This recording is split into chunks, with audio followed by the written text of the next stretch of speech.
Hi! Welcome back to Lergle Stories. My name's Logan, and I'm glad you're here.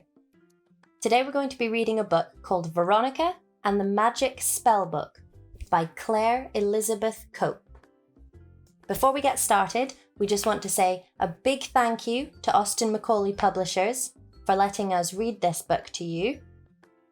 If you would like to buy your own copy of this book, there's going to be a link in the description box down below. And remember to subscribe to Lergle Stories so that you don't miss a video. Let's get started. Veronica Tittlemarsh was no ordinary 9-year-old girl. Her mum said that she was very bossy. Her dad said that she was very loud. Her teacher said that she was very strange. She had a pet spider called Sonic. He was her one and only friend. Veronica went to Sunnyside Sunshine School. Everyone there was smiley and happy, except for Veronica. She thought that all of the boys were smelly, slimy toads. She thought that all of the girls were like Christmas tree decorations with their silly frilly dresses and their ridiculous shiny shoes. I don't think there's anything wrong with shiny shoes. She thought that her teacher was actually a witch in disguise. Veronica lived in a big old house, and of course, she did not like it there.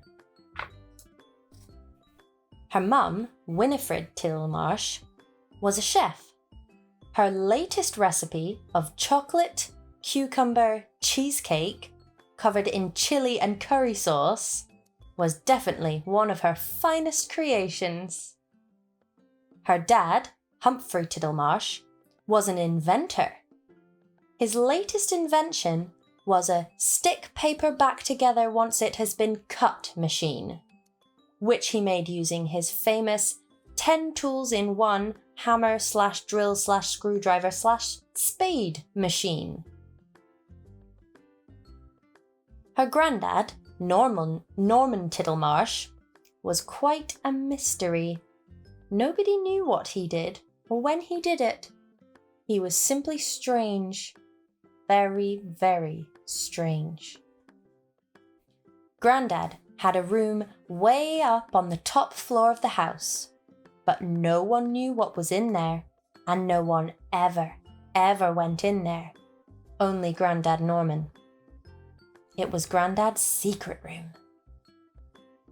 One rainy Saturday, Veronica was feeling bored.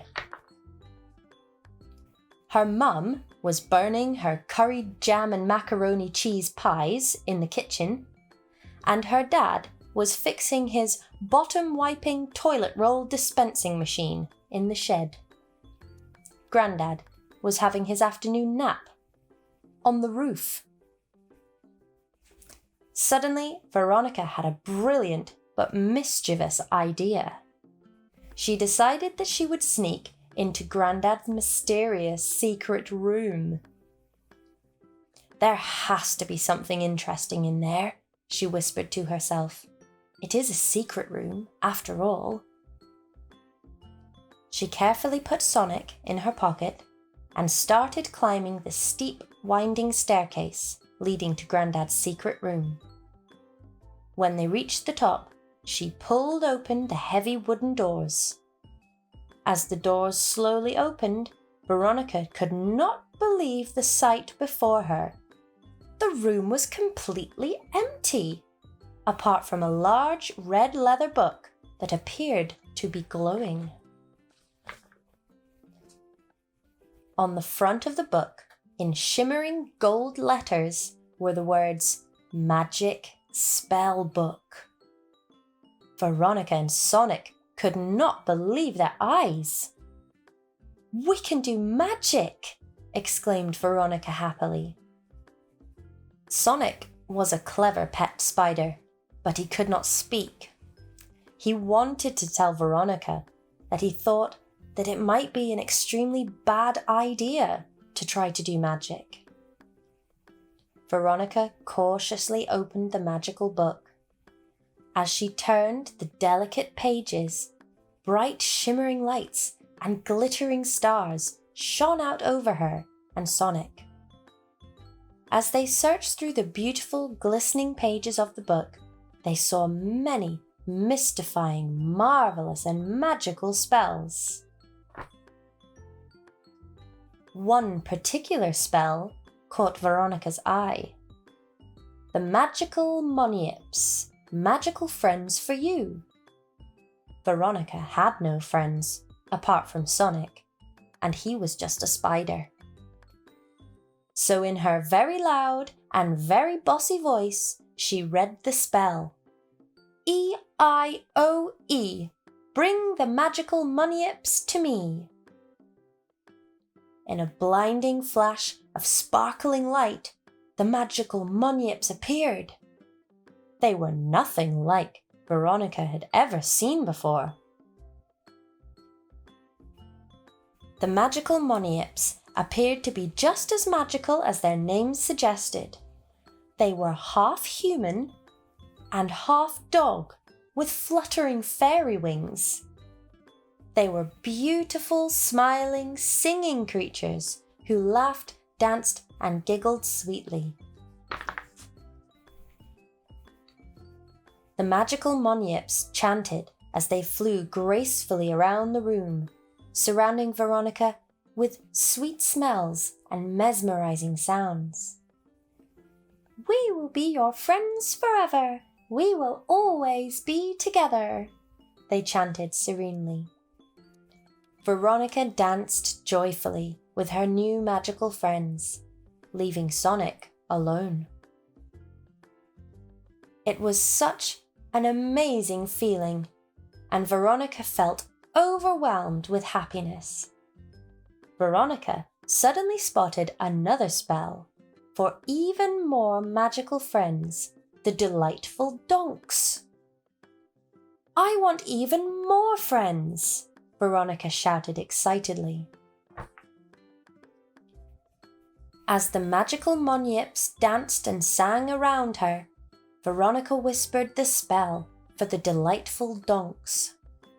I say ping, I say plonk, now bring me the delightful donks.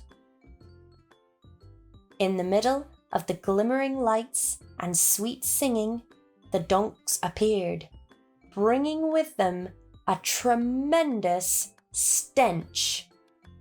It soon became clear that the delightful donks were far from delightful. They were disgusting donks. Veronica was horrified at the very sight of them. They may look frightening, but that does not mean that they won't be good friends to us, said Veronica nervously to Sonic. Veronica and Sonic watched anxiously as more and more donks filled the room. They were smelly, slimy, dreadful creatures that farted, burped, and picked their noses. They shouted loudly as they flew around the room, surrounding Veronica and Sonic with rancid smells and hideous screeching sounds. We are the donks. We really honk.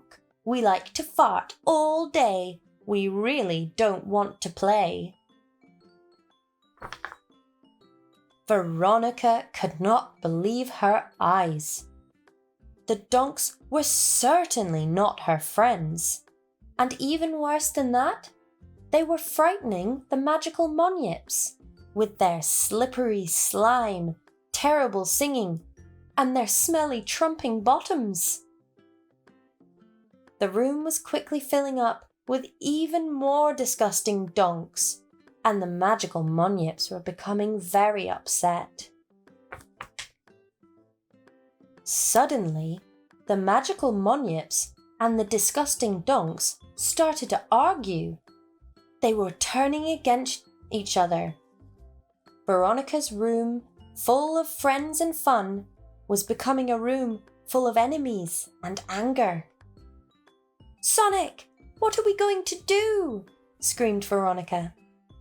Veronica and Sonic rushed back to the spellbook and frantically searched through the pages until they found a chapter entitled Warnings. Warning for the creation of magical friends. Do not say the spell for the delightful donks.